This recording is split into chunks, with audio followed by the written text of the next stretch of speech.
Shaky foundation. Isang foundation na pwede ring tawaging foundation, pero ang problema, ito ay shaky, madaling maalog. Sabi ng Biblia, kung ikaw ay nakaroot kay Jesus, ikaw ay parang nagtayo ng bahay na merong matibay na pundasyon. Paano po ba magtayo ng bahay? Tatayo mo na lang basta-basta lupa ito nang wala man lang malalim na pundasyon? Dahil tamad kang maghukay, wala kang pundasyon, itinayo mo yung bahay. Pag nagkaroon ng tsunami, nagkaroon ng lindol, agad itong magigirak, di ba? Agad itong masisira. So, ito po ay nakatayo sa isang foundation na hindi po malalim. So, ganyan din po sa pananalig natin at pananampalataya kay Jesus. Sabi ng Biblia, kung meron kang isang matibay na pundasyon at ang pundasyon na yan ay si Jesus, sa bawat araw ng buhay natin, para tayong nililindol, para tayong binabagyo, iba't ibang problema, suliranin, mga pangyayaring biglaan, mga bagay na hindi natin naasahan, ayaw nating mangyari actually, and yet it's still happening minsan sa mga buhay-buhay natin, mga mahal natin sa buhay. May mga biglaang mga nagaganap na ayaw naman natin, and yet sometimes parang matutulog ka na lang sa gabi. Present po ako dito. Ganito po nangyari sa amin dati. Gabing-gabi na lang po may mga problema pa na kailangan pumunta sa ganun. Matutulog na lang po yan, ha. I mean, ano ba naman to? Parang ganyan. Parang siyempre habang nasa sakyan kami, parang nagagalit ako, nabubuisit ako. I mean, that's life. Kaya nga nung kanta ni Frank Sinatra, that's life. That's life. Ay, naku YouTube, bawat aawitin dito, copyright claim lang baka wag na lang. Maganda yung awitin na yun. Pero that's life. That's life. Yan ang buhay. Kung wala ka kay Kristo, oh yes, yan ang buhay. Pero ang problema, ang kaibahan natin, na kay Kristo tayo, hindi pa pala problema yun. Ang maganda. Ang problema, yung mga wala kay Christ, yun ang gusto ko sabihin. That's life na lang sila. Kung ano yung nangyari sa buhay nila, natural kasi ganun ang sabi ng buhay. O parang they can justify that in that very negative manner. I consider that a very negative manner. That's life. Yun ang buhay. Tapos may nagigising pag umaga, ay buhay, ay gano'n. Wala Kaya sabi nga ng iba naman na kung ang kaligayahan mo, inilagay mo lang sa tao, inilagay mo sa mga bagay. Like for example, masaya ka dahil may pamilya ka. Masaya ka dahil nandiyan ang nanay mo, tatay mo. Yes, kami wala na pong nanay at tatay ngayon. Wala na kaming mother at father. Namatay na po sila, umuwi na kay Lord. Pero masaya pa rin kami dahil we have Jesus. Yun po ang ibig ko sabihin. Alam namin ang inuwian nila at magkikita pa kami one day. Diba? Pero ang problema, yung mga unbeliever, mahal nilang masyado yung mga spouses nila, mga asawa nila, mga anak nila. Which is good, mahalin mo mga magulang mo at mga anak mo. Pero, wag mo silang gagawing mga buhay mo. Do not make them your life. Because Jesus alone is our life. Yung mga yan, asawa mo, mga anak mo, iiwan ka niyan Pero si Jesus, hindi ka iiwan. Diba? Correct po yan. Kaya ang foundation mo naman kung nakalagay sa pera, sa money, problemado ka rin noon kasi ang pera nawawala, nauubos na, nanakaw. O higit sa lahat, napapautang at hindi ka binabayaran. Tulad ko, nagpautang ako ng 40,000 pesos. Hindi na ako binayaran, hindi na kami binayaran. Hanggang ngayon, I don't know, pero mga bagay na okay lang. Masyado naman pinalitan ni Lord dun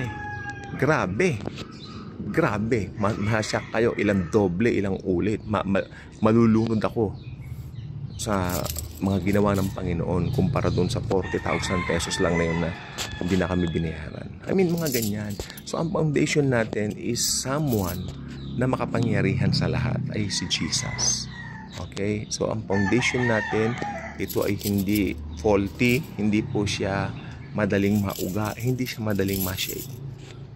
Kung alam mo yung foundation mo, alam mo ang pundasyon mo, therefore, alamin mo kung ang foundation mo ba ay faulty o madaling mauga, o yung foundation mo yung nangako na hindi kita iiwan ni pabayaan man. na siya rin yung the same yesterday, today, and forever. And He's the Alpha and the Omega. Okay? And that's Jesus. Jesus Christ, the Lord of all, the Lord of glory, the Lord of heaven and earth, the Creator of heaven and earth. Jesus, He loves us very much. Okay? So, hindi tayo, di ba, doon sa mga nasi-shake. May nakalagay pa sa Bible, yayainigin ko yung mga bagay na, anong tawag dito? Shakeable. O yung mga bagay na nauuga, akin itong yayanigin ng Biblia. Ano bang ibig sabihin nun? Sa buhay natin, minsan may mga inaalis ang Panginoon sa ating buhay. May inaalis ang Panginoon sa ating buhay ng mga tao. Yun ang problema. Ito ngayon ang pinaka nakikita kong problema sa society natin. Okay? Yung iba, umaasa sa tao. Na yung taong ito ang magbibigay ng kapalaran sa akin. Ito magbibigay ng magandang buhay sa akin. Ito magpapasaya sa akin. Yung mga naghahanap ng love life, ganoon, di ba? Yun daw magpapasaya sa kanya. Maya-maya, nag-break na sila. O tapos yung isa naman, akala niya kaibigan niya.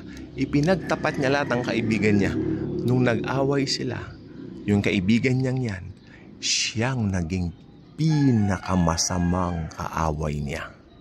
Bakit? Lahat ng sekretong kanyang ipinagtapat dito, i-broadcast sa buong mundo through Facebook and TikTok. Di ba? That's true. That's true story. Ay, alam ko yung sinasabi ko kasi classmate ko po siya. Ayan, sisi siya.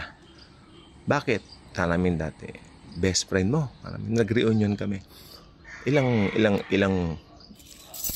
taon mo nang kilala? Taon? Kanya. Hindi. 3 months pa lang. Kanya, pero mabait. Kanya. Oo, kilalanin mo mong mabuti yan. Ako. Ngayon, yan, nangyari. At pinautang pa raw niya ng pera. Kaya doon sila nag-away doon sa money, sa pera. Dahil sa business na ganyan na. Maliit na business lang naman. Hindi naman siya business na bonggay shows. Pero ang problema, hindi nagkabayaran na. Ayun. Kaibigan mo, ngayon lumabas. Demonyo pala. Kanya, demonya yan. Kanya, sinasabi ko. Kaya alam natin, yung magpapasaya sa atin isa lang si Jesus Christ. Hindi ang pamilya natin, hindi ang asawa mo, hindi ang mga anak mo. Napapasaya ka nila, pero ang tunay na kaligayahan natin si Jesus Christ. Yan po ang gusto ko sabihin sa inyo. Okay? Kasi pagdating po ng araw ng rapture, yung mga mahal natin sa buhay na nawalan na, makakasama natin ulit sila kung mananampalataya po sila ni Jesus. Okay? Sapagkat ang rapture ay tiyak at ganap na mangyayari. Matutupad po yan. Dahil yan po ay nakasaad sa Biblia. Kaya ito pong mundong ito, very shaky po ito. Yung mga nangyayari ngayon sa paligid, nagtataka ka, bakit ganun? Bakit magulo ang mundo? Magulo ang mundo kasi talagang magulo ang mundo. Huwag mo nang tanungin ang alam mong obvious. Magulo ang mundo, ganun talaga. At ang mundo, patuloy na magiging magulo. Dahil wala naman silang pagkakilala kay Jesus. Karamihan ng tao dito.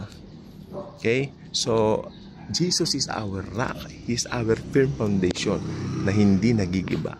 Unshaken. Dapat unshaken tayo sa lahat.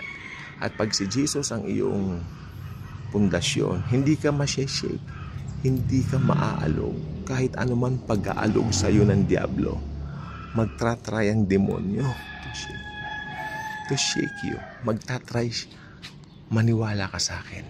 Pero kung nakikrise ka, okay, hindi ka mauuga. Dahil si Jesus ang totoong pundasyon na kailanman ay hindi magigiba. Okay? Mahal niya tayo, iniingaran po niya tayo.